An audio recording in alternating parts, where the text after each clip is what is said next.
இன்றைக்கி வீட்டிலேயே முட்டை கொத்து புரோட்டா எப்படி செய்கிறதுன்னு பார்ப்போம் வாங்க. அடுப்பில் கடாய் வச்சுக்கோங்க. ஒரு பெரிய வெங்காயம் சேர்த்து நல்லா வதக்கிங்க. கூடவே 1/2 டீஸ்பூன் இஞ்சி பூண்டு சாந்து, ஒரு தக்காளி பழம் சேர்த்து நல்லா வதக்கிக்கிங்க. இது கூடவே 1/2 டீஸ்பூன் மஞ்சத்தூள், 1 டீஸ்பூன் சிக்கன் மசாலாத்தூள், 1/2 டீஸ்பூன் உப்பு சேர்த்து நல்லா வதக்கிக்கிங்க. வதங்கினதுக்கப்புறம் இது போல் எல்லாத்தையும் ஓரமாக ஒதுக்கி விட்டு இன்னொரு 1/2 டீஸ்பூன் அளவுக்கு எண்ணெய் விட்டு ஒரு 5 முட்டையை உடச்சிட்டு சேர்த்துக்குங்க. நான் இன்றைக்கி 3 புரோட்டா சேர்க்க போகிறேன். அதுக்காக 5 முட்டை சேர்த்துக்கிட்டேன்.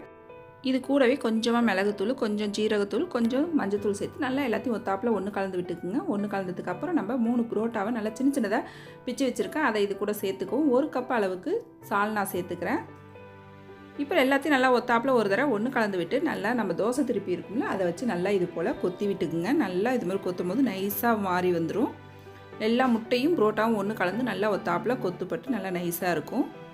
இப்போ நல்லா கொத்தி எடுத்துக்கிட்டேன். இது கூடவே லாஸ்ட்டாக கொஞ்சமாக கருவேப்பிலை கொத்தமல்லி சேர்த்து நல்லா ஒரு தடவை கலந்து விட்டு இறக்குனீங்கன்னா நல்ல சூப்பரான டேஸ்ட்டில் சூப்பரான கொத்து புரோட்டா ரெடி ஆகிடும். ட்ரை பண்ணி பாருங்கள்.